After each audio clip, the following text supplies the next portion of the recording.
What are the Akashic Records? Hi, my name is Maria Leonard. I'm a spiritual coach, rebirthing breathwork facilitator, and the founder of Life Scripting. I'm also one of the facilitators at Illuminations in Dubai. Today I want to talk to you about the Akashic Records. What are the Akashic Records? The Akashic Records are a field of energy and information that contain all wisdom. It comes from the word Akash, which means sky or ether.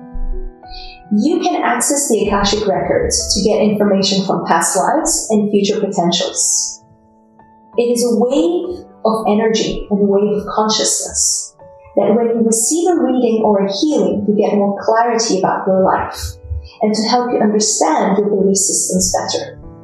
If you do get a reading, then you're understanding and tapping into your soul's or your higher self's memory. And if you receive healing, you're also helping yourself to release any negativities that are holding you back from past lives or anything that has been stored in your higher self that is not serving you right now. So I advise you to look into the Akashic Records and to help you have a better life and to create a life of joy, power, abundance, and success.